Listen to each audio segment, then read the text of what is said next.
Welcome back to the channel, everybody. We're going to jump back into some Manor Lords. We're going to see if we can help our people be prosperous and thrive. I played a little bit off stream, so I actually got to have a second area to open up. That way I have a nice little hamlet starting to build up. I'm not going to lie, it was pretty rough that first winter for them also. It's very important that, you try and gather as much food and establish trade routes between the two, because you can't just passively take resources from one of your settlements and give it to another one in a different area. You can create trade routes between them, but as far as moving resources back and forth, no. So even if you were to have a surplus in one, you can't instantaneously allow another hamlet or another village that you've set up to use those resources. So let's get back into it. Really like this game. I've looked for a new city builder. I've had my eye on it, like I said, for quite a while, and now that I'm on PC, I get to enjoy it. It is on Game Pass, and it is free to play. So with a subscription. So if you're interested in it, I would highly check it out. So this is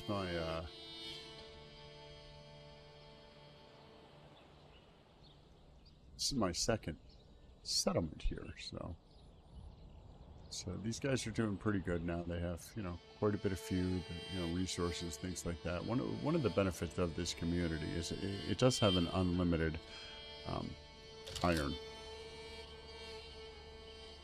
So after we exhaust all the surface deposit, it has endless underground, so we can use that for trade. So if there's other things that this section may need, we have the ability to trade with our initial, and that's pretty important also, because we can trade iron for food and things like that, because that is one of the main staples here.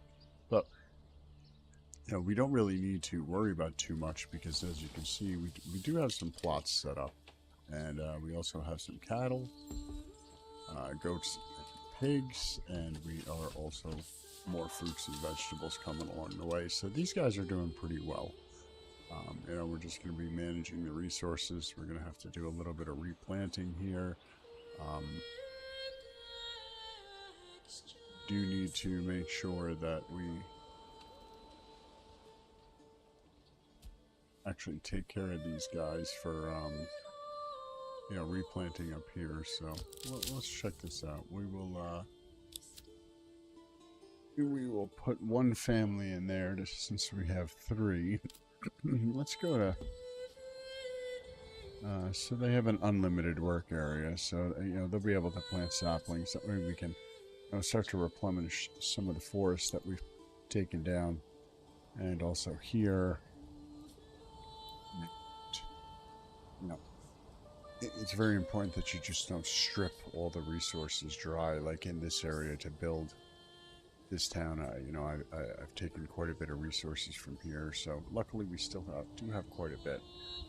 And they also do have very rich resources for gathering berries. And we have two families working in there. In this hamlet, we have 2 free families. So let's see, they have 200 food and 14 fuel. So let's check out the forestry here for the logging camp. So we're going to need maintenance here. So we are out of tools. You can see we have no tools for maintenance. So what we're going to do here is, since we have quite a bit of iron, I believe.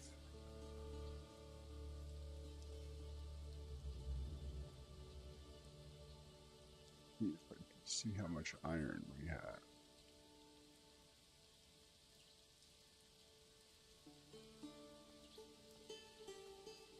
We have 10 iron slabs currently, so we should be able to be producing.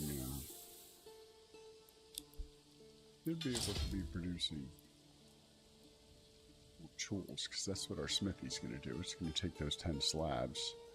So why don't we add one family to this so we can get those tools up? because there are multiple things that also need some repair. If you look at the woodcutters, they need repair.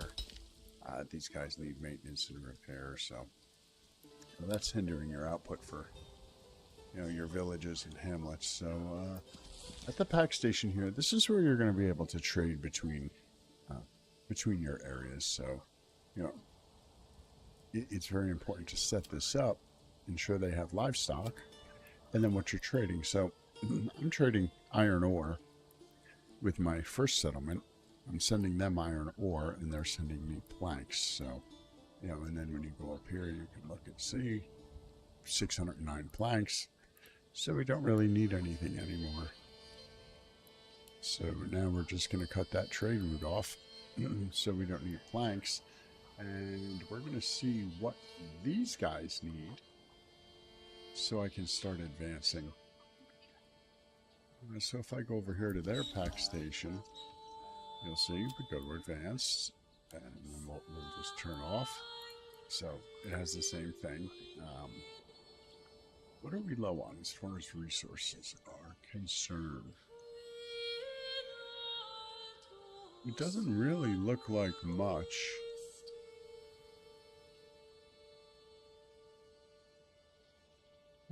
Excellent.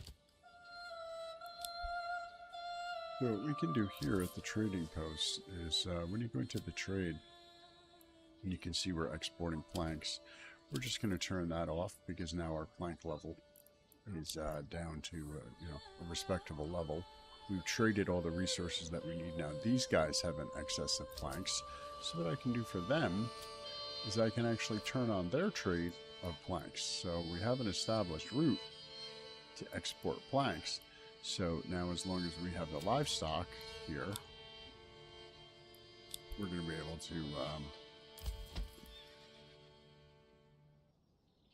able to get a horse here because we need 60 regional wealth. We don't have it. We're at 47 currently, but as soon as we start collecting some taxes for the next season, we'll be able to get ourselves a horse. That way we can start trading.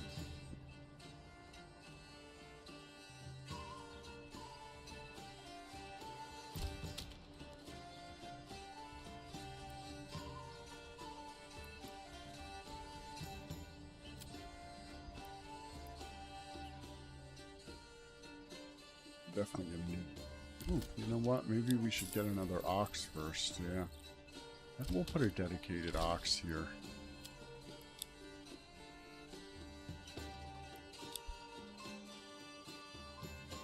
So we'll just have to wait on the horse for the trade, but that's okay because we're not really too worried about making money because we're doing fairly well in resource gathering and food.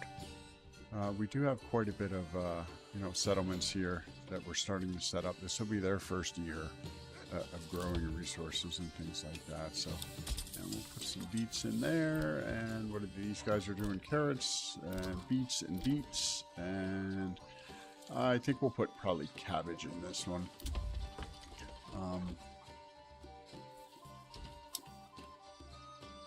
These eventually will make artisans, so they will eventually do leather working and full blacksmithing and things like that. So, and these are chicken, nothing with pig honey, and then pig. So they should have plenty of food. We just gotta maintain their fuel.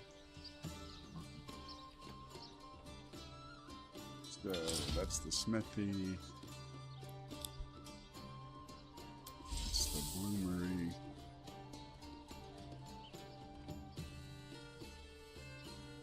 You see, the woodcutter's lodge, I think, is also for producing. Yeah. So with them, we could probably end up putting another family on there. Right now, currently, we have 4 available space and 1 is still under construction. So once we get residents to move into our new burbages here, we'll be good to go. And then we can start assigning more families into our industry. That way we can really start getting those up and running in a very efficient manner. So let's go back home to the initial one. I've also set up some fields. I have rye and wheat set up, so maybe I should probably by now put up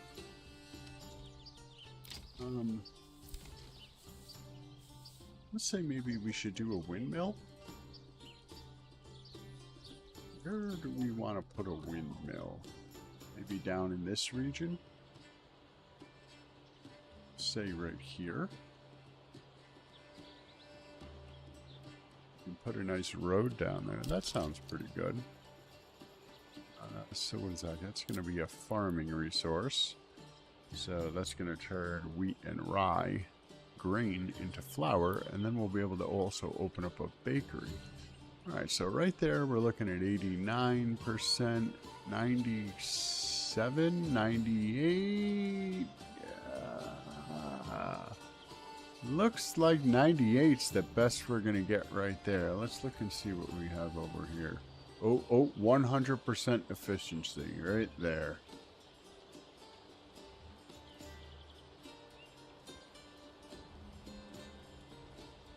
%. Perfect. Perfect. Take one of our roads. Oop.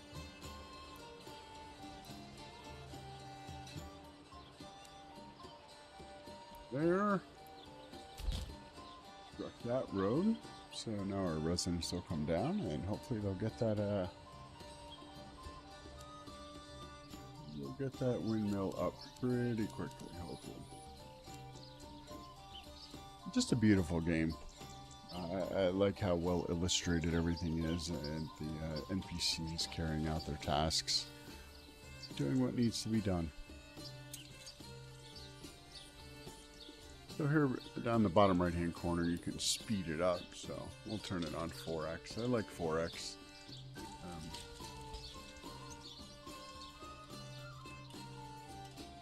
What's she doing? She's just going home. Okay, so they'll probably start bringing resources over soon to build this up for the windmill. You know, let's turn the priority up on that. That way all available families, which are up here, these are your unassigned families, which are available for construction, guiding an ox, and doing things like that. So you always want to have a few unassigned families for new construction and being able to assign them quickly to tasks. So if you find a deficiency in your neighborhood, you can combat that pretty quickly.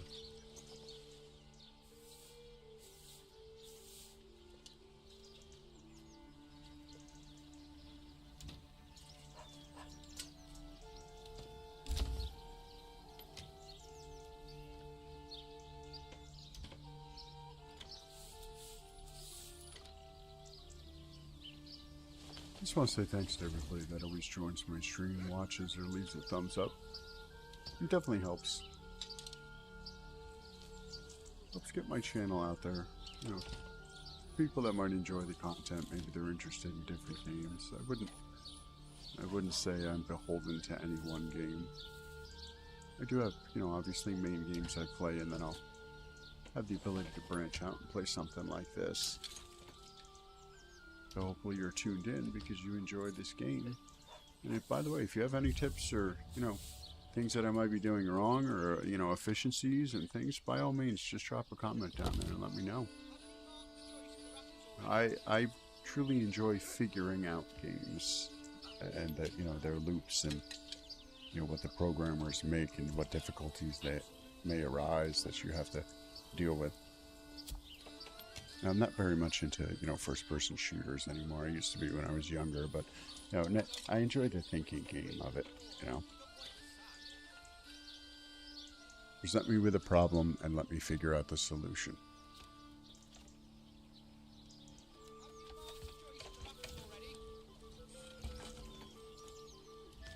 You may find as a gamer that the older you get, that you lean more towards that.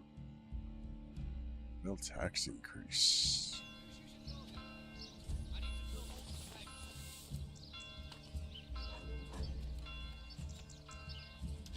When I started gaming, 40 years ago, that was, I've seen the, both the complexity, and the fidelity of gaming expand exponentially, and it's really interesting to see how gaming has changed over the years. And, I was also interested in, the Call of Duties and things like that. World at War and the original Modern Warfare and Modern Warfare 2, not the remakes, the originals. And, the original Halos and the Gran Turismos and, PlayStation 1. And I've always enjoyed gaming my whole life. It's a good way just to disconnect and just let the developer take you, where they want to, lead you. And they build these beautiful worlds for you to explore and play in and figure out. So looks like they're making pretty good progress on the windmill. It's August right now, so we're going to be coming into harvest season.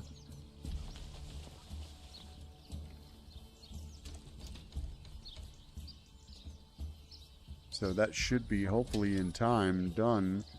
That way we can start making flour, and then we can open up a common bread area for the people to bake bread. So let's go check on our crops over here and see how we're doing. So yeah, you can see we have we're gonna have a pretty fruitful year. We got chickens and goat.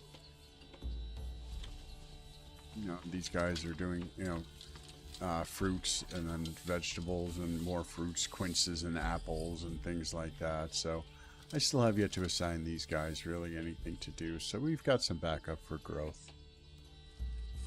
But as you can see, our food level is very hardy along with our fuel. So that's what I want to check.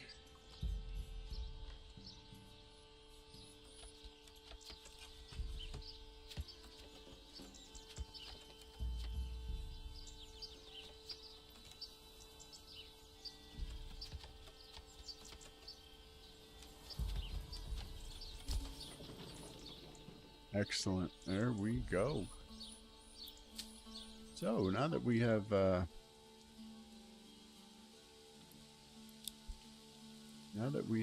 windmill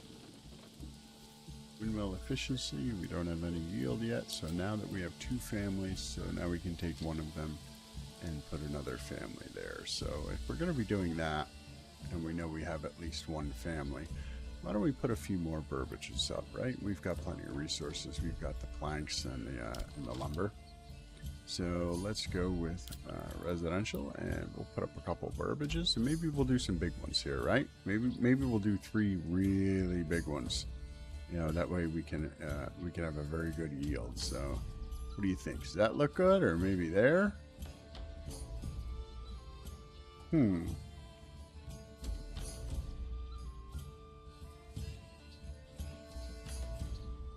Well, let's snap it right there, and then we'll reduce the size and we'll make it 3 instead of 4. So that way we have some area for some growth within the plots. So let's head back over to the other side and we'll check out how our people are doing over here. And what are we doing for fuel? Do we have any fuel?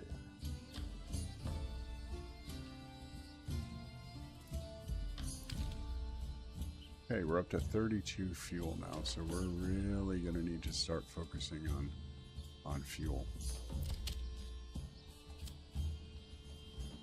Got livestock, logging camp.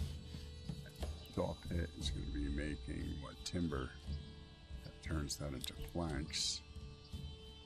So the woodcutters with the fuel, they're going to be producing. We're gonna need to up that, especially since winter time will be coming. So we'll put 1 family there. And now since we have fewer families to do open work, let's put a couple more burbages here. So we'll give these people some more housing too. And actually, you know what? We don't need to build housing because we have available. So, and since we have such a high approval rating, people will be moving in. I think it's anything over 50%. Every month you get new residents. So, See, we got another family member to join here. And the construction of the windmill is finished. Go. We got another family. Excellent. So,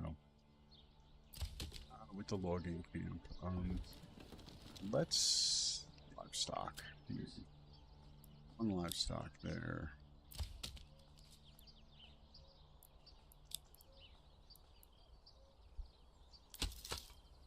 The woodcutter's lodge. We have 2 there. I don't really know if I want to increase my timber. We have 76. That should be quite a bit. Yeah, when you see our planks going down, because we're actually sending them out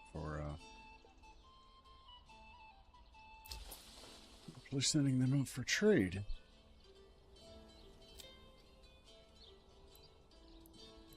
Planks. I only need 40 at a time, so you can set your surplus right here to ensure that, you know, I'm always going to have 40 on hand. They will never sell below that threshold. So that's how you would handle trade if you're going through and, you know, say you have, you know, extra stone. We have 91 stone, so we could start selling that. So I could set that threshold at, you know, 25 or 30, and, you know, and then as you move through your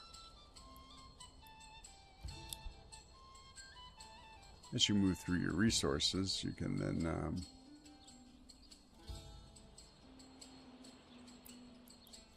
so the stone gatherers camp, they also need a tool. What could I trade for tools? What do we have a surplus of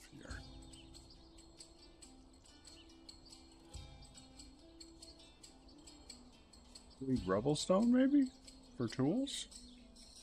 And then we can convert the rubble stone to dress stone, so we can start upgrading some of our homes in our other settlement there. You know what? That sounds pretty good, actually. So let's go with. So we're going to send them rubble stone, and we want.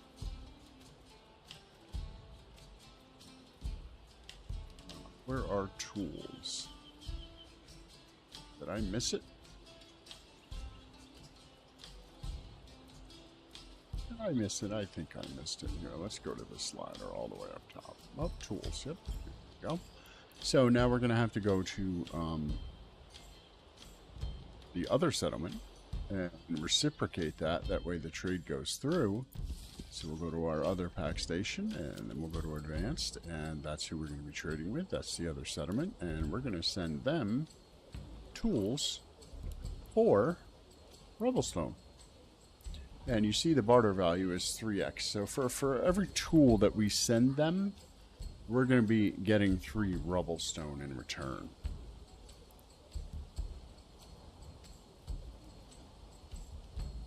So we just want to send them maybe 2 or 3 tools. So we'll wait a couple of minutes. They'll do a trade or 2, and then we can just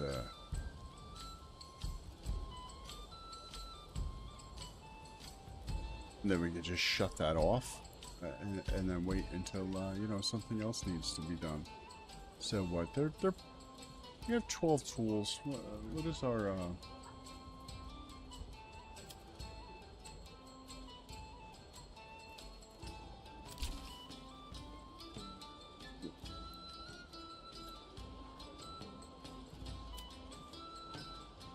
I wonder if we're able to set a limit here, as in a surplus. It doesn't look like it.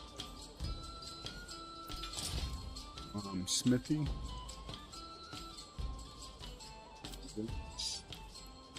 Cool, it's 12. Let's raise his production to 18. And how many iron slabs do we have right now? To do generally. I've only got 2.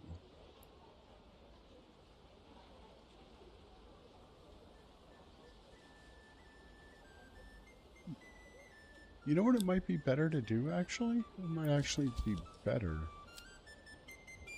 to send them tools, and they send us iron ore. I think that would be a better arrangement for sure.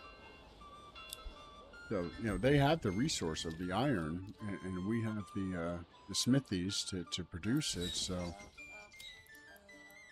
we'll put that back in iron ore. That way we can even trade. You know, a steel product for a steel product. It keeps everything, you know, nice and equal, because, you know, if anything, you know, we're gonna have to make sure. It's October already, so this is starting to worry me for fuel.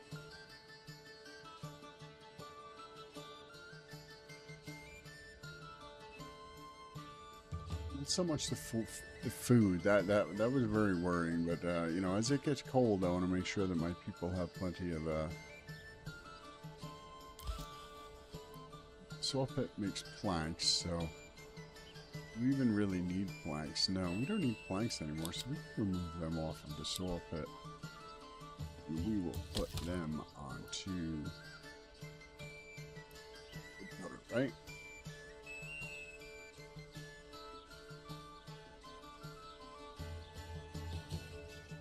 Because if they're going to make firewood, we could check for the charcoal pit, though.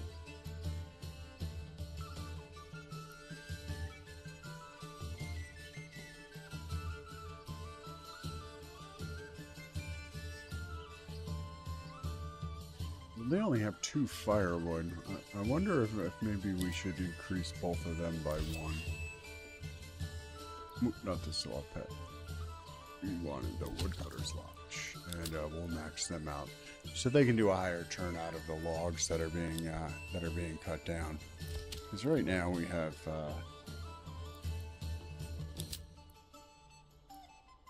get a nice increase for fuel.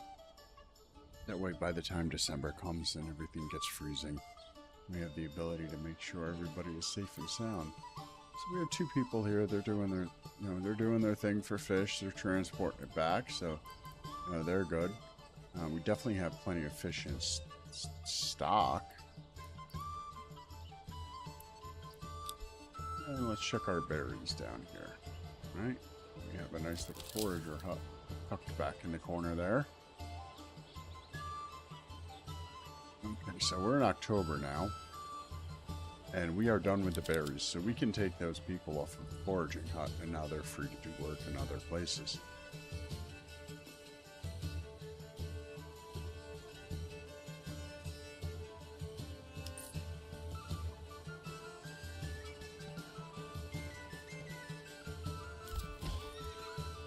So 2 of 2 on that stable.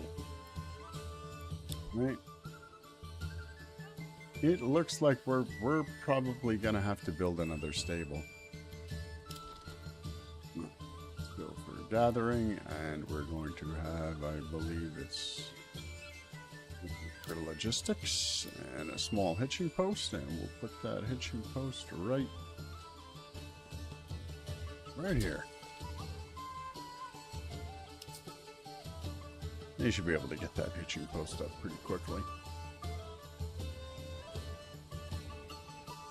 Game is absolutely beautiful. I mean, if you look, you know, you can see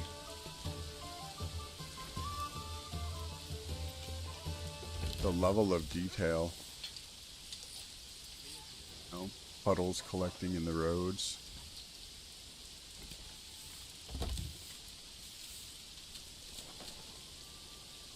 As this individual is making a trek, I would imagine, to fine wire over to Barschultz or Beischolz, Bill Weischolz. So you can see. I mean, if you look, you can see that, you know, the water and the reflection from the dampness on the roofing. So winter is approaching. These guys are finishing up with their field. We've got plenty of food and plenty of fuel to make it through the winter. We need to start making some regional wealth here. So let's get back on the production train of What are we going to sell?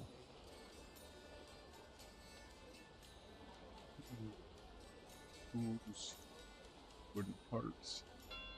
Still have quite a bit of planks. Yeah, let's continue with our trade of planks. We'll start that back up. We'll export planks. And that'll give us 2 coin per plank.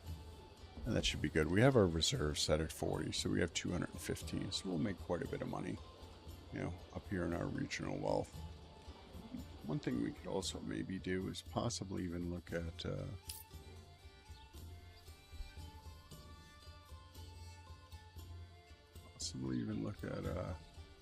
raising taxes. This is my manor up here. This is where I've decided to rest myself. Let's see.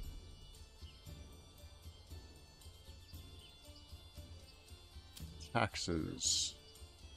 Should we do land taxes?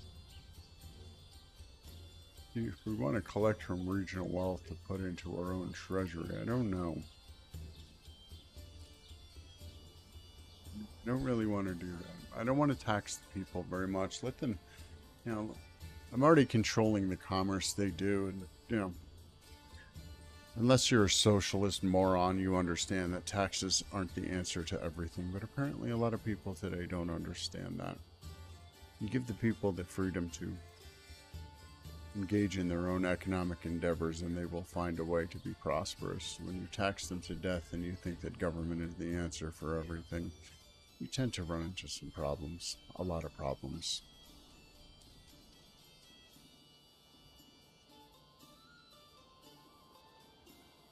You can see that everybody's conducting their own business. They're doing what they're doing. We've got quite a bit of food over here and fuel. So let me see.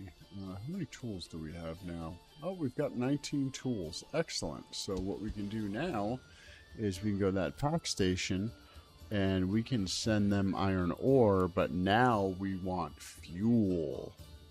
Right? That would make sense. It's the slider.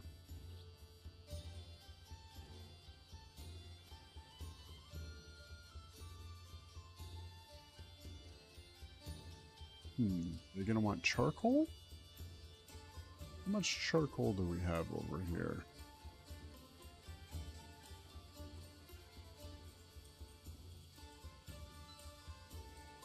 Cool, 519. Yeah, we can send them some charcoal.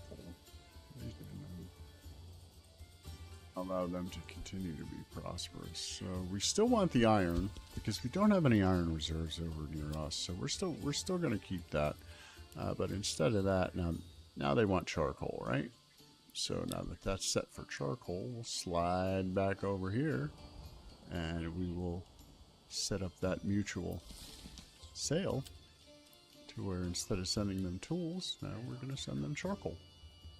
So then we should see, you know, we're going to start to level off on our fuel.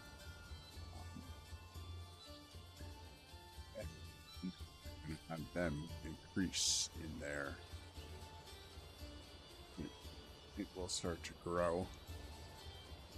And everything takes real time, you know, for the traveler to, you know, to get over, to get them the fuel. The person is physically making the walk here. You know, so you can see these individuals. They're continuing their trade, and then here we have a pack mule coming from ours, and he is bringing them some charcoal.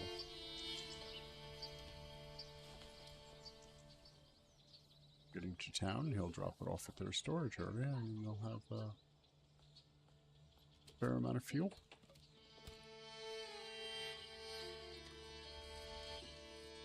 I'd like to get their fuel up to about 200 around December.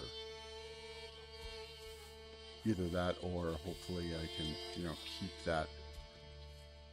keep that going all winter long to make sure that my people over here in Klein are taken care of. Because, you know, the game becomes much more difficult. In a way, I think I made it harder on myself by by immediately going for another area and starting to build it. I could have laid off on this to develop this more, because, you know, not only do I own there, but I also own up here. So I have, you know, Felswig. So this whole area on this map will be mine. I have yet to develop anything up in this area. But what I do have here is an infinite supply of stone and more fish and a salt deposit. We have not dealt with salt yet, so that'll be another resource that we'll be able to collect, along with a little bit of clay. And this area will have a very healthy supply of mushrooms, so we will get on top of that immediately. That way these people can survive and make sure, because, you know, two of the most important things are obviously food and fuel. You know, and I think I started this area at the wrong time. You know, I started moving people in, you know, in the fall time. So they had no crops. They had nothing that way, you know, to give them the, you know, a proper start. You know, you really want to start a new area in early spring, you know, February. That way, as soon as it rolls into March, you know, you're good to go and you can start planting crops and you can start doing things. That way you can gain those resources to ensure that your residents survive. So we've got 4 people here that we can put to work. I think we're just going to let everybody relax for a little bit here. Is this saying excess goods need to be moved? Large storehouse, we're not full there. Our granary's not full, so that just means that it's in transportation. And then work area is empty. Obviously, this work area is empty. Oh, you know what? It's not. I take that back. We can take those. You know what? Let's leave those 2 people there. This area is built up enough to where I don't have to worry about how many free residents I have to do new construction or things like that. So we have our forester's hut here.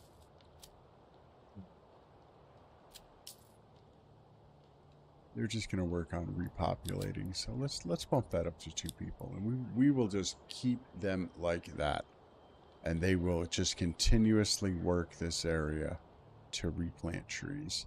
That way we're combating how much we're taking out versus what we're putting in.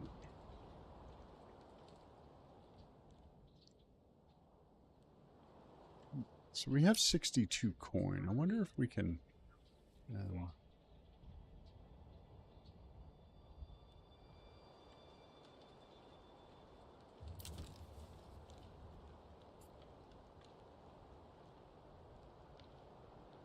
residential requirements will increase. Okay, so it looks like we don't have enough coin to be able to increase that. I wish it told us how much we needed.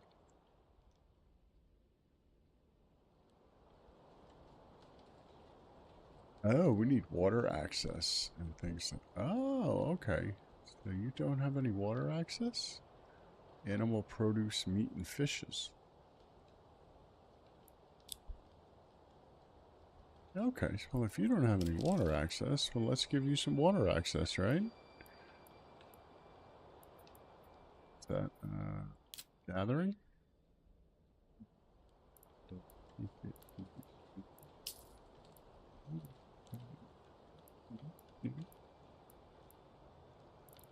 Yeah, no, logistics? Yeah. Livestock trading, we'll eventually get into that. Ah, there we go.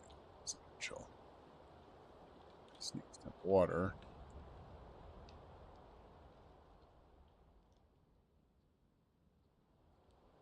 We can put a nice little water station right there. That way we ensure. We do have 2 others, but apparently they might not be serving too well. I think we have 1 right here. Yep.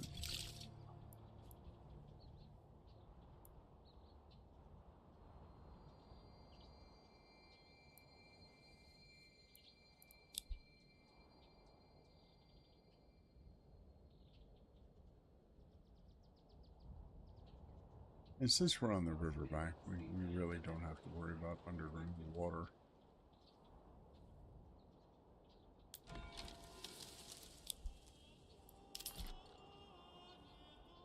One. Well,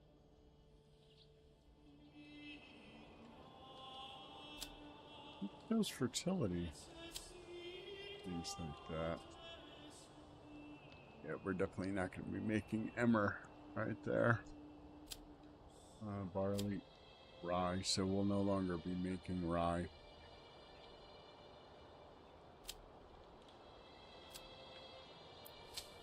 So what we're going to do with this crop type is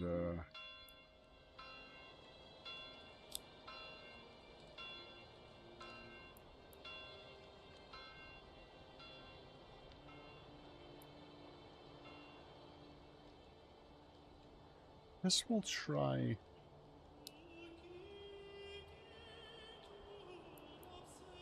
We'll try follow, right? So it's going to be growing follow. And what about this one? We'll do crop rotation. We'll do 2 years of follow. Follow. That way we can replenish these fields that we have here. We've had them running for 2 years, so we're going to need to make sure that, obviously, again, the resources are replenished after they're taken. So, now we go over here. And how are we doing for fuel? Perfect. Beautiful, beautiful, beautiful. So we're in January already, and we still have in the 200s.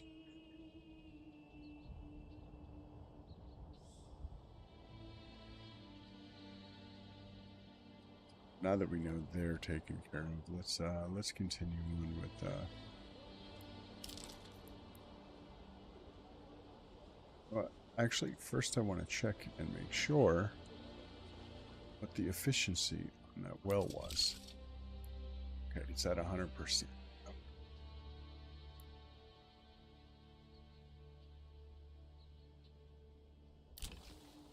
Level 2. So this guy needs meats and fishes, and he can do garments.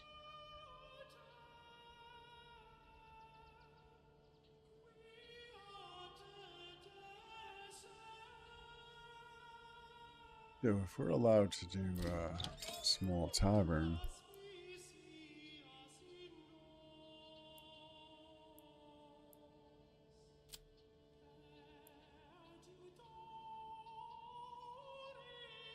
we don't want to sell any ale. So I would imagine I'm going to need to, let me see. It would be made out of wheat, right?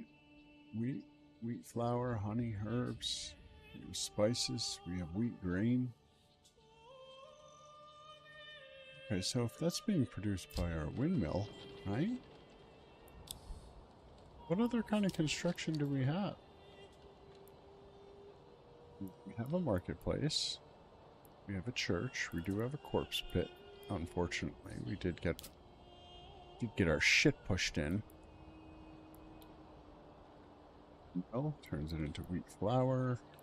It's a sheep farm. We don't have a pasture yet. We are doing fields. So the last thing we're doing is a communal oven.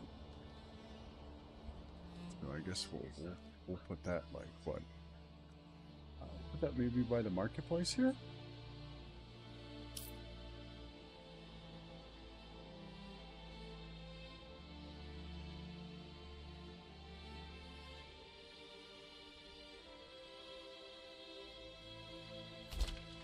Oh, that works. That way the people can create their own bread. Uses wheat flour and rye flour, of which we have both now. We have plenty of the stone. Oh, we have 66 dressed stone, so we can start upgrading our burbages even higher.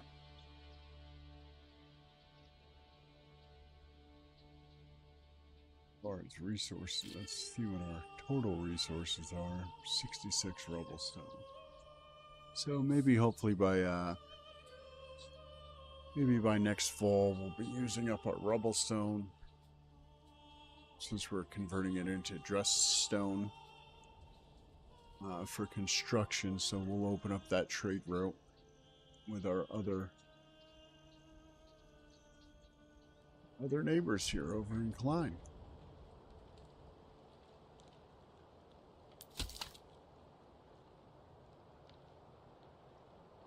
They have an excellent yield. You know what? We can drop them down. 6 people that can work. We put them right now. We have what? No one. We have 2 permanently in there, and I think I left these guys alone, right? I was gonna pull them out, but I think I left them right here in the forager hut. Yeah, let's put 2 of those back. That way they're permanently there. We have 151 coins, so it looks like we're able to we're gonna be able to purchase a mule. Hitching posts. First, let's upgrade that.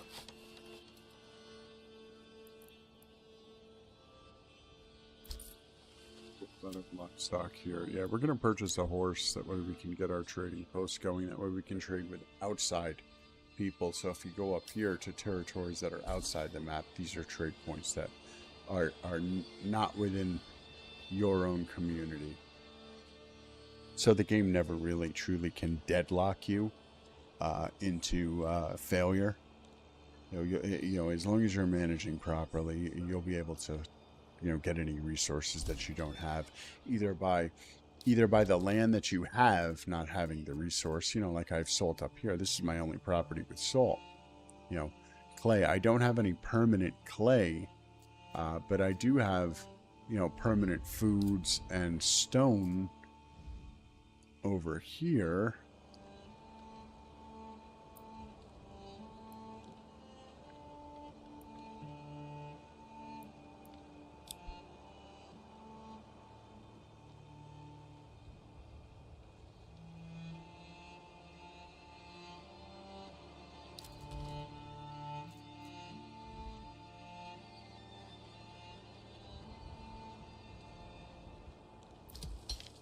Why not be able to upgrade that?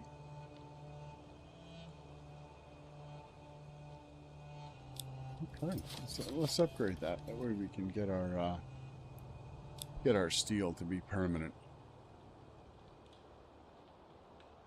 Iron. We'll see the workers. They're going to be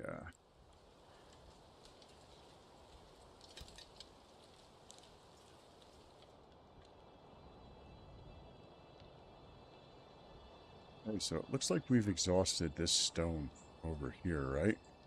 Because this one wasn't permanent. This was just a very big plot. So what we're able to do now is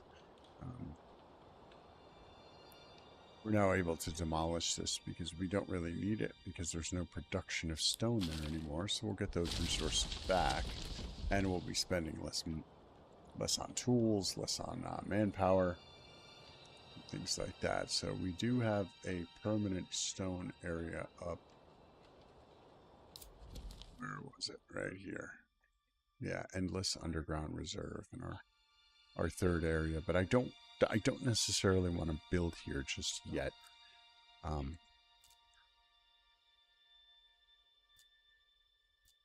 Yeah, there is stone in this area, mushrooms in this area, and an endless supply of salt.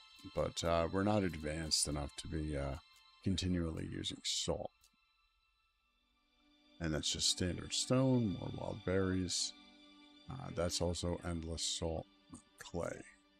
So what do we have here? Stone, endless deposits. So I think maybe when we get the influence here, we'll purchase that. But down here you can see it costs 2,000 influence.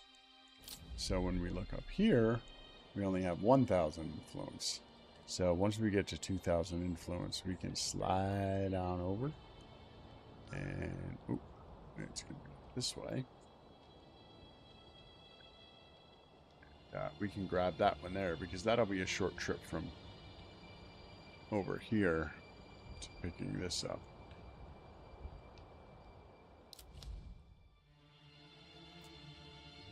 That'll work out nicely. I think that'll be the next one I go for.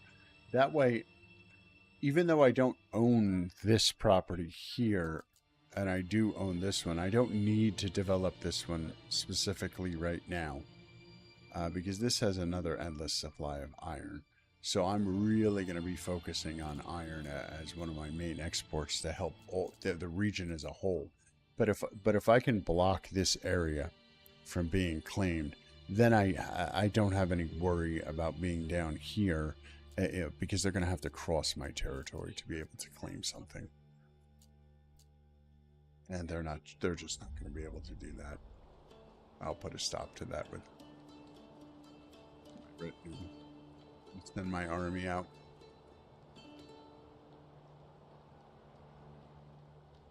Hey, how many planks do we have? We only have 78 planks, so maybe we should... Well, let's check and see what our pack station is, where we're at. Okay.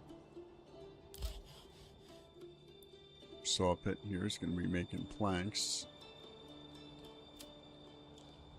The livestock set to that, so let's increase our planks here.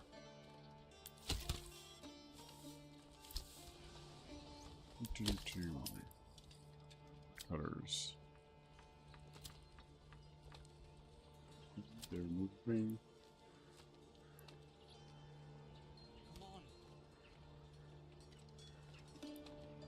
So they're outputting a fair amount. Let's give them back one person. Oh, no, no, no. I don't want the firewood. Excuse me. I didn't want them. I wanted a saw pit. Let's look at them. Timber production. Production limit. Reserve. No production limit. No. Nope. We don't need any of that. Limitations. Just let him go and go and go. What about our logging camp? How are we doing? It's produced in the last 30 days. Okay, so now we're going to set a work area for them, right? So they exhausted this area. This was the last area that I wanted them to work on. Why don't we'll keep them generally close, right?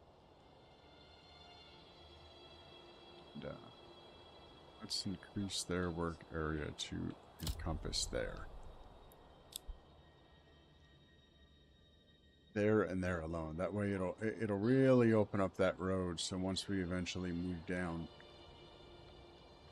into here, or this clay deposit, endless clay and endless stone, that will be really, really helpful.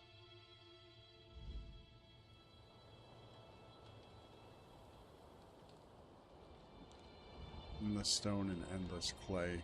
Then we'll be able to move into the potteries and things like that. Textiles. We're not really doing too well with skins, animal skins. I'm not sure. Not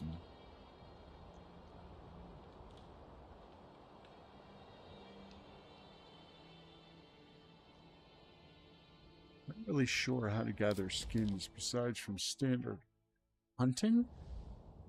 But I only hunted very briefly in the beginning of the game, and then I got my, I'm not seeing any game anywhere. Just some mushroom. Oh, there is game down here, wild animals. Okay, so that's going to be quite late game till we start getting to clothing and things like that. Okay.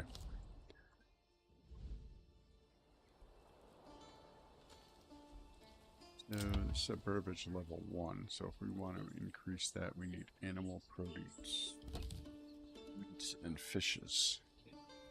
So we don't have any fishes.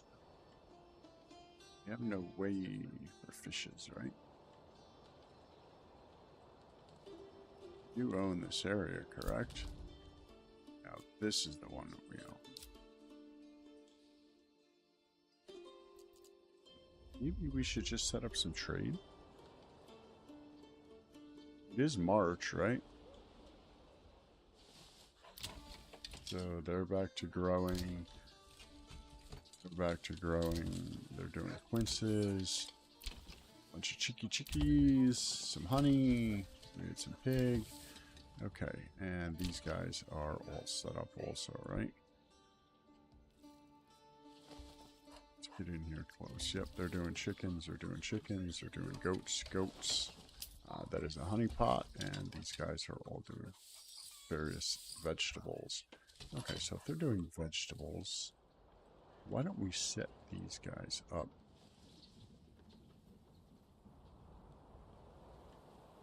Vegetables. I think up here has a few plots. Nope, they're doing fruits right there.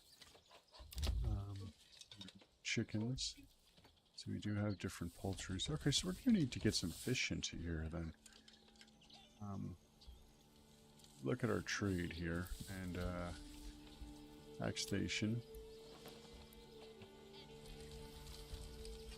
Do we want iron ore anymore?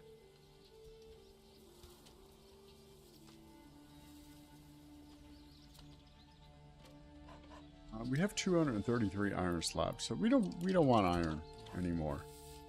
We want fish. Let's get some fish in here, and then we'll be able to upgrade.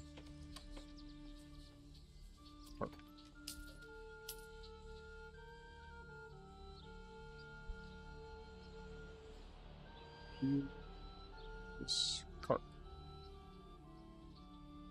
Just a 1-for-1. Send them. Oh.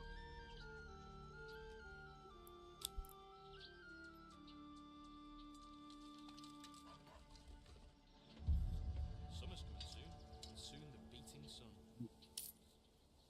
I've been very grateful in this game. Every spring, you know, I haven't really been experiencing drought. I've had rains every year, so seems to be working out quite well for me. Because that first year was rough starting this. I was immediately attacked. Immediately. And it decimated all the men. So I couldn't really do anything until there was a repopulation of the area. Ooh. Big heart.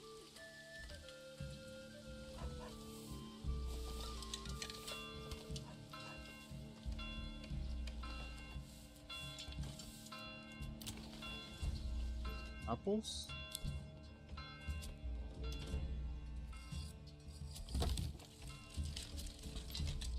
Let me go over to this area and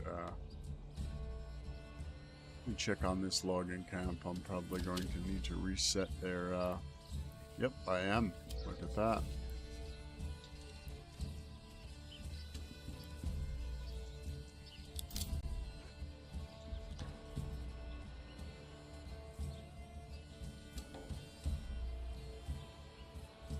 Oh, they're already felling down here.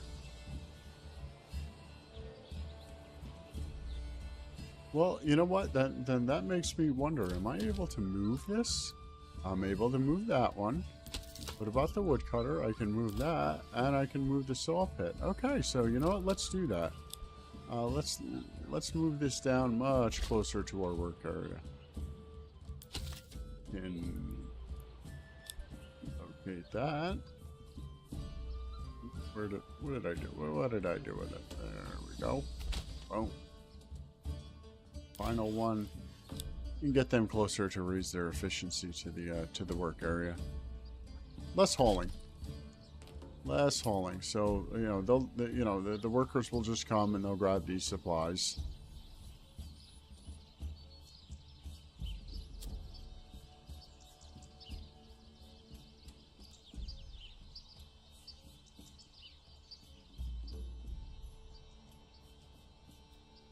We have 10 families now, so this is going to be built very, very rapidly, and all those supplies will be moved.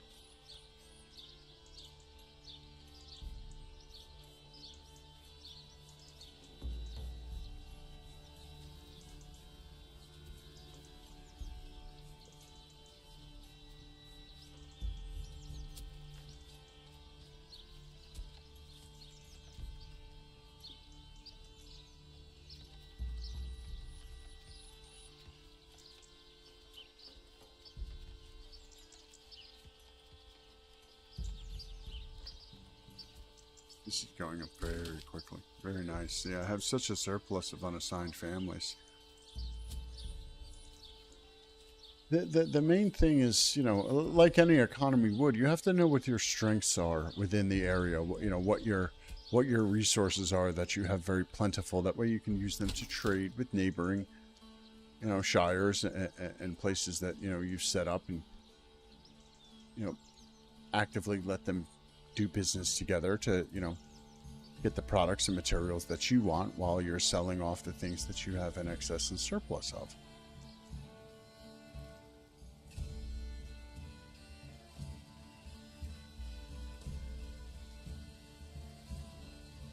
To be honest with you, you know, things like this should be, you know, almost mandatory for young children to play. You know, that way they can grasp what an economy is and how it actually works, instead of coming up with some of these crazy half-brained ideas, you know, where they just tend to think everything, you know, everything is free in life. You know, no, nothing is free, you know, and there's no such thing as free healthcare. You've got to pay a worker to make those pills or that vaccine or do research on it to be able to get that medical facility to get that product so they can then give it to patients. You know, you don't just magically out of thin air, you know, make a heart monitor machine appear. No, there's factory workers that aren't associated with the hospitals that there's, you know, selling them. They are literally paying people to make those. So, you know, when you think, you know, free healthcare or government healthcare, or no, that is not the case at all. You are now giving government the power to control that sector. And, you know, I'm an American. You know, look at our national debt. Do you think they're doing a good job? Really? So why would you want to give them more control? You know,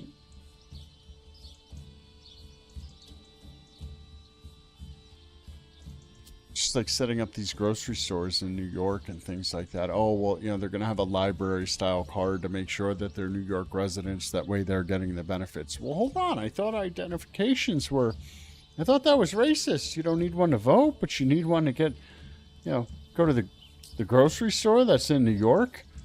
Because if you don't implement something like that, someone from New Jersey is going to come over to the grocery store in New York, buy all the produce, and then take it back to New Jersey and sell it for a profit. So essentially you have not achieved the goal in which you wanted. You just enabled people to do more harm than good, because then you're also going to be driving out the small mom and pops that are grocery stores and corner stores, because you're undercutting their prices because they don't have the ability to sell it for lower than retail.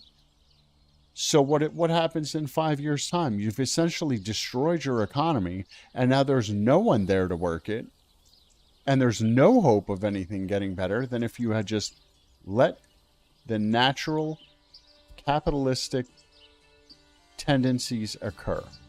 And I'm not talking about crony capitalism where people are bending the rules and doing things. And I'm talking about true and honest capitalism. It is a free engagement of two parties to conduct business under contract.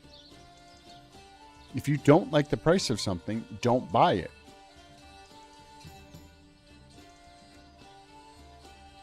A car is not a necessity.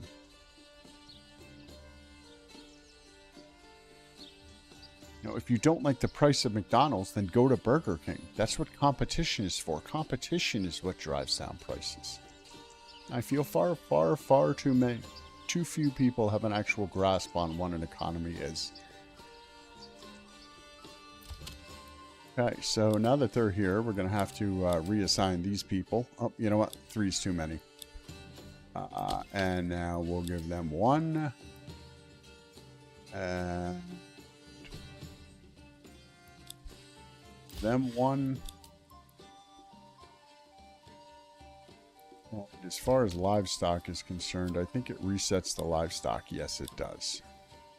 So we'll have to re-implement those livestock. So the saw pit. The saw pit does planks. You know what? I'm not really sure we need to assign. Because if we have a free oxen, that isn't doing anything as far as construction is concerned. It's like a free. He's a free floater in a way, so he can handle if the the saw pit storage gets to be too high. Right now they have no timber storage and no generic storage, so I'm not going to have to worry about that. I'll keep an eye on that in a few minutes and come back to them. So let's look at our people up here. Okay, we've got 119 coin, so it's May. Let's look at planting some stuff. So we're going to give them some...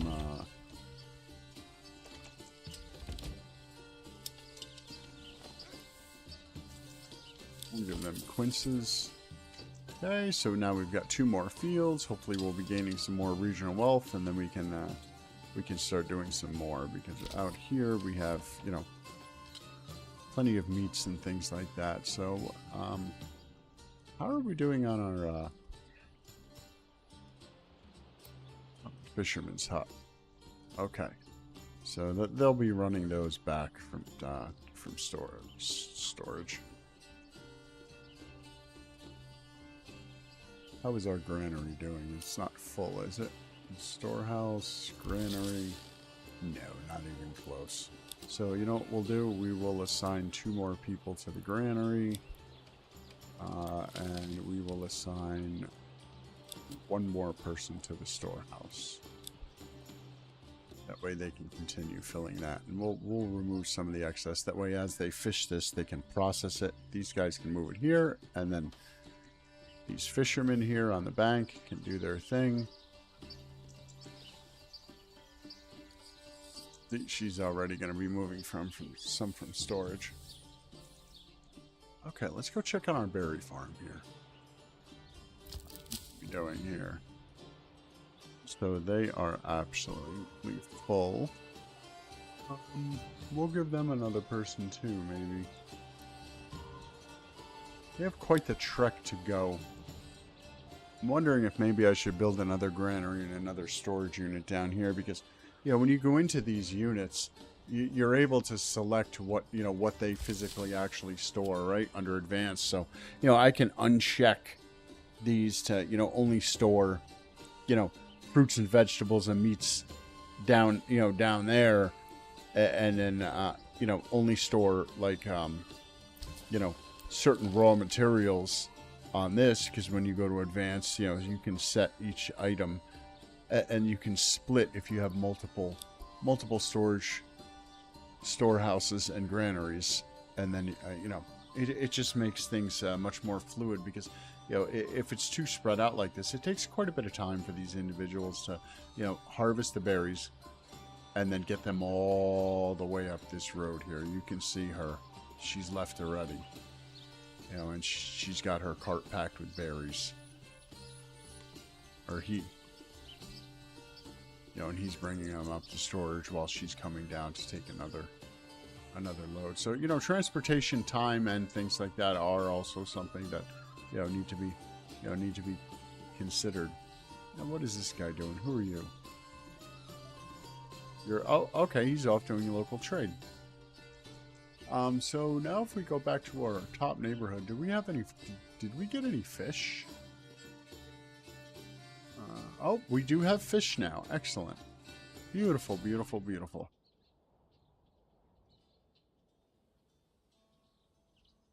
So that's a level 2 Babbage plot. Okay, these guys are all set to go. So now we can raise Babbage plots now. Right? So they'll generate more regional wealth, and backyard extensions have artisan shops. So what we're going to do is, this is a level 2. They're already doing certain tasks as far as raising chickens and things like that. So what we could do? What do we have here? We have nothing here, and what do we have here? We have chickens. So, you know what we could do? We could raise these 3 Burbage plots eventually, right? So this guy's doing nothing. So there we go. construction priority the highest, get that done, and then we can get an artisan. And what an artisan is going to allow us to do is actually get a baker in there and actually get someone in there, you know, that's going to be able to, you know, take on a craft such as, you know, making clothes or you know, something of higher order than just basic, you know, running supplies and things like that.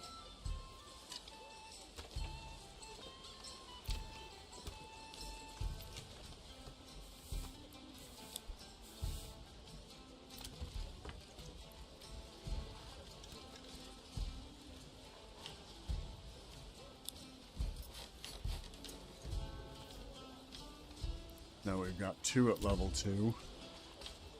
And then 3 at level 2.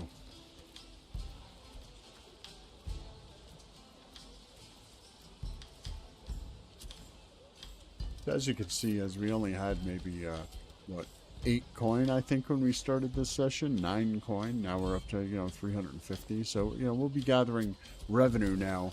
More revenue since these individuals are, you know, are going to be doing specialized work. You know, and it, you know, if you go up here and you know, we go back to my manor, I'm not forcing taxes on anyone. This is just from the natural. You know, there's no surplus taxes here. There's no land tax and no tithe tax whatsoever. So this is just through the basic nature of tax is generating enough revenue for me to maintain my, you know, the approval rating, 77% of my residents, you know. So what is this person lacking in?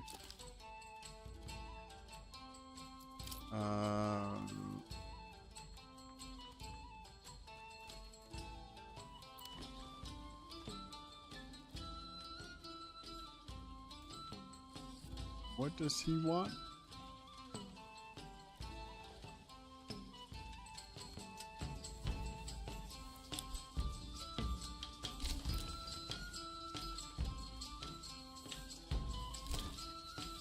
Animals.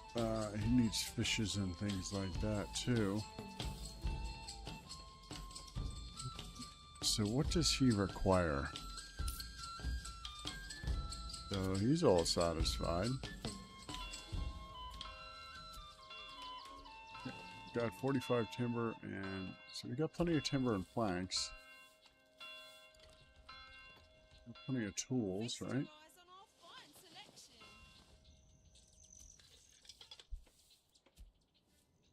Okay, so what is he? Oh, he's no longer dissatisfied. Okay, so these guys down here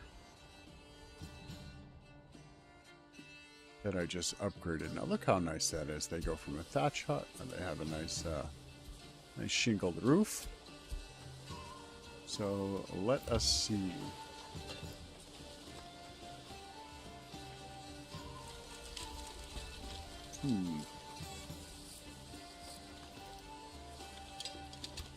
Alright, so to bring them to the next level, we're going to have to... Oh, beverage.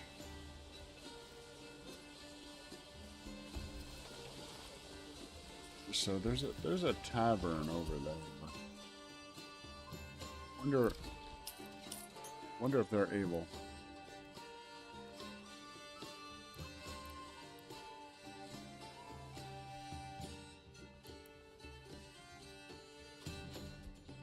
Okay, so those homes are getting a little bit far away from the tavern. Definitely getting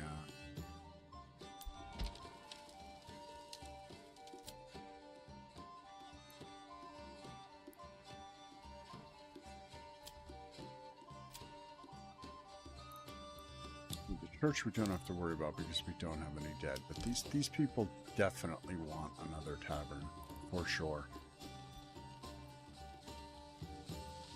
So what is it? Industry? Nah, can't be industry, right? Gathering? Logistics now.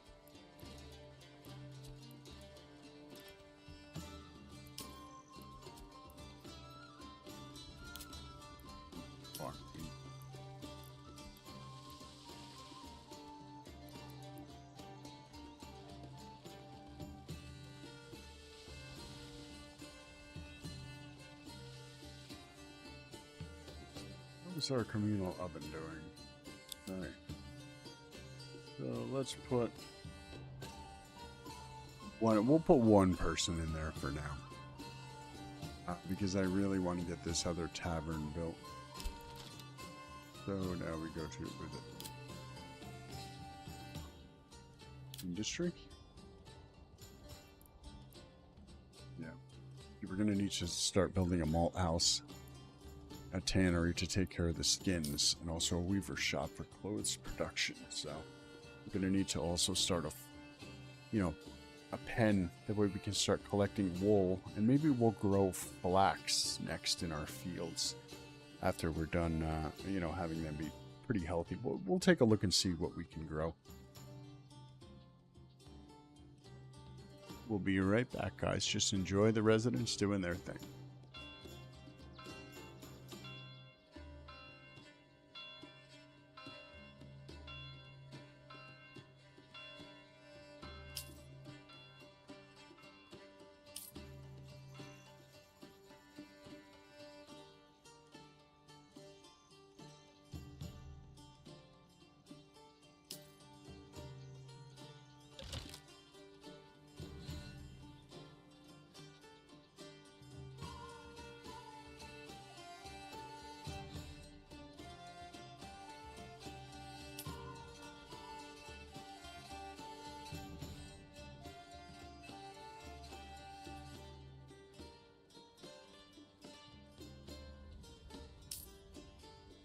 Just August, so what we're going to end up doing is probably harvesting this. And let's look at our flax fertility.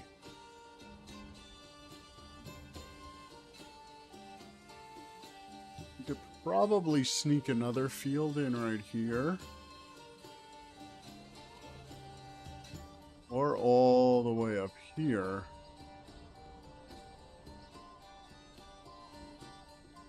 The only problem is I don't really want to take fertile land because we're going to be growing trees. Because as you can see right here, we're already back around the forester's hut where they planted saplings and they're growing. So that's working out nicely. So if we were to use barley, right? Barley is pretty hardy. It looks like it can grow in quite a few places here. Maybe we'll set a barley field up in here. You know what? Let's do that. We'll get that ready for next year. Plus, it's nice and close to the farmhouse here, so.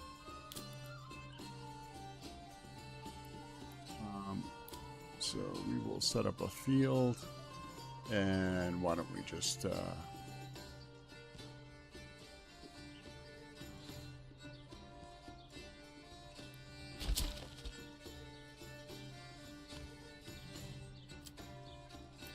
we will make that barley.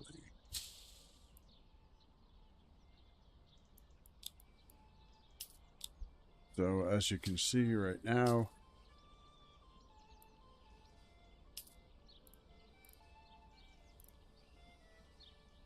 predicted harvest of wheat, and then after that, we will be growing fallow. So we'll get some more wheat. That way we can make some wheat flour over here from the windmill. This is going to yield us rye, and rye is going to be used in our feeding of our animals. So, once we set up pens for the animals, they'll naturally graze in the summertime, but during the wintertime you will need to feed them. So I'll probably make a pen right here and then split it into two, and then have some sheep, and then we can start collecting wool.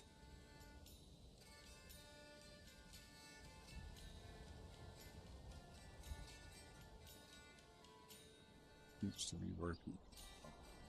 Because I'm not sure if this tavern.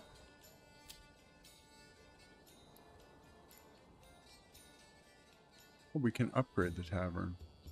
You know what? Let's do that. Maybe that will cure our supply woes.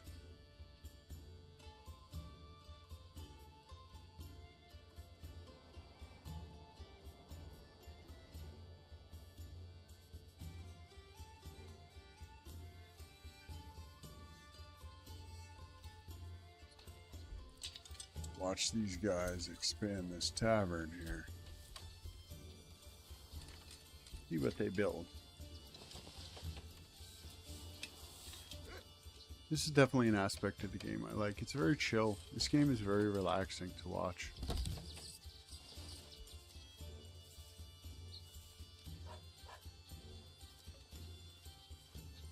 Like, how many of you have gone down the rabbit hole and just, you know, you've watched the transformation of a yard because somebody comes and cuts the grass and does the landscaping for free, or, you know, they fix someone's home or do things like that. I love that type of stuff.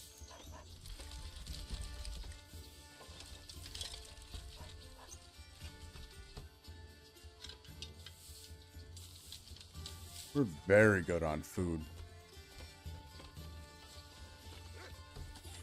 Ooh, look at that.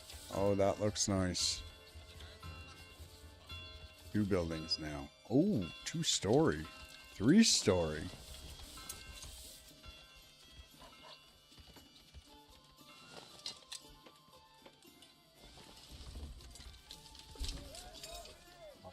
Look at that. Large tavern.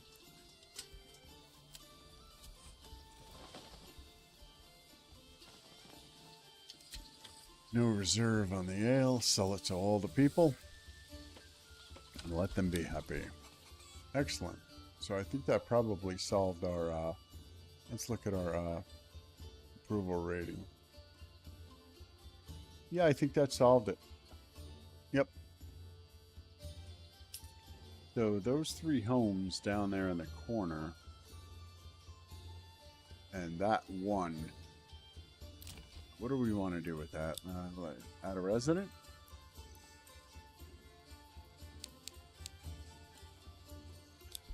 So we'll add a resident here.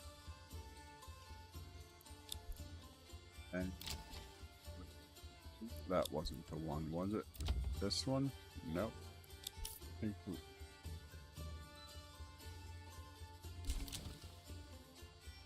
that one's just going to be looking for upgrades, and then I can finally... Beverage. Okay, missing a variety.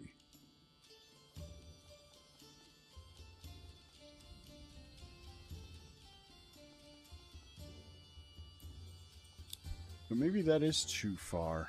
Maybe there is a service area of the tavern, right?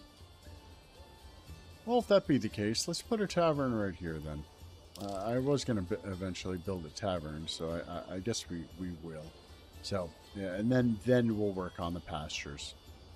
And then we can start getting our town up into the, you know, the next size. So where was tavern? Was that in residentials? Small tavern, yes it was. There we go.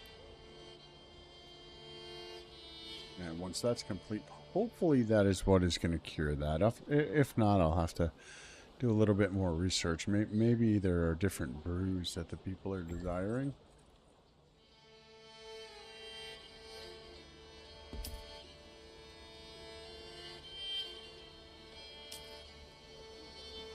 They're going to put up that small tavern right there.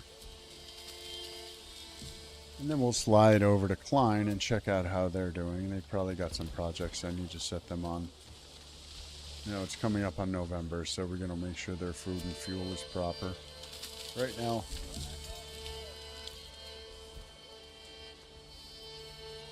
we're doing pretty good right here. Got plenty of food, plenty of fuel. Excellent. Right. Small tavern, and we'll staff it with 1 person. So let's look at our approval rating now. Hopefully those will change. How are we doing for this? Charcoal kiln, cutter. We're doing pretty good.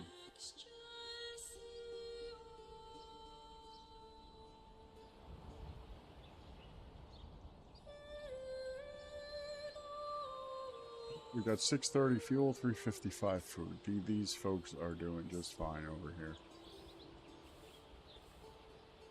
They are talking about storage, though. Is that still the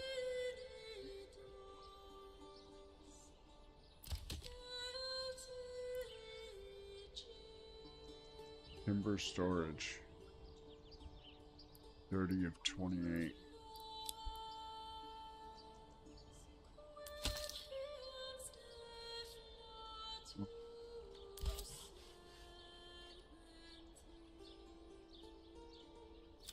Do we have livestock? Nope. Nope. We need a livestock. That's what I thought. They weren't moving the product fast enough out of the facility. They have one to move it to, but they don't have one to move it from there to the storage. And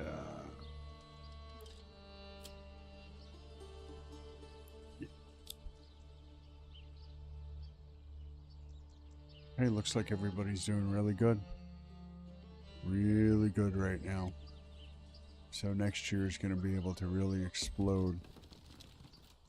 I can literally just fill out burbages all the way through the backside and then down here.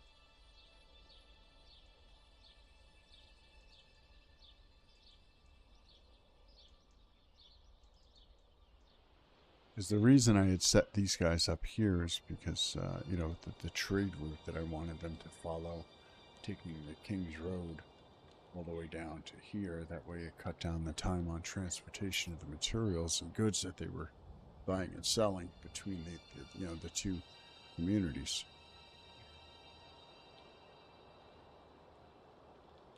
Those mushrooms are at 0. The lake here should be frozen, right? Yep, it's frozen in December, so we can leave those individuals there.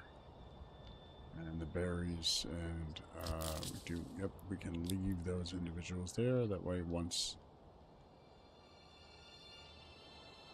production comes back online, they'll be able to start right up. Keep mine. 3. I guess we can put one more in the mine. We got plenty for the kiln for fuel. Plenty for the smithy to create tools. Not. So if we go back over to our what is it? Our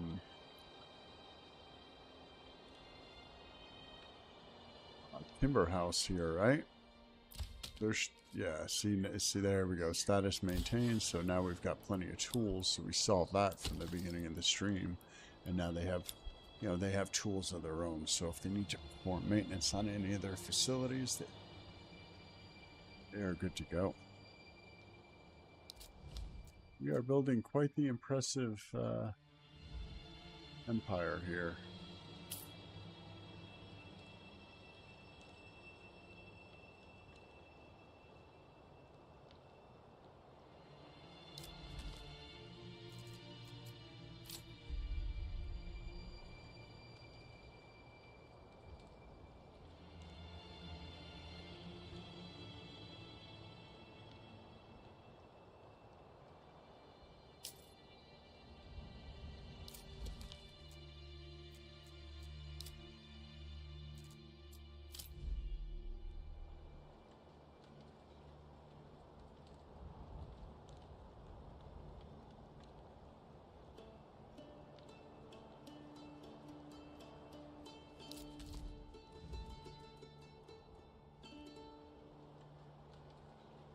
As you can see, there's a little bit of elevation over here.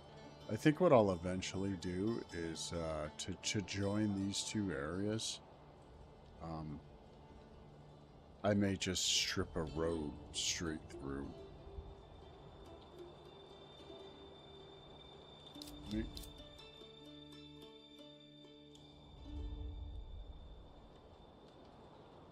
This is a seasonal item. And you know, it'd be much faster to get fish from here and let them bring it across the bridge instead of, you know, taking it all the way down the road to here, and then they fish here, and then they gotta bring it all the way up to here, and then the pack mule. You get what I'm saying.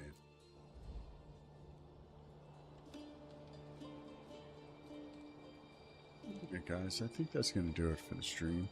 I just want to say thanks for enjoying. little check in on how my village is doing. Like I said, if you haven't checked out the game, it's called Manor Lords. It is available on Game Pass and Steam. It is free on Game Pass with a subscription. So it is your medieval city builder. I like the aesthetic. I like the vibe of the game. You know, I also maybe after this, after I do this, I might want to try the newest roller coaster tycoon, but it's not really that new. You know, or amusement park builder type game. So I always enjoy these. I find them to be very relaxing. You know, hey guys, I think that's gonna do it for me. I just want to say thanks to everybody that watches the stream. I will see you all in the next one. Bye, everybody.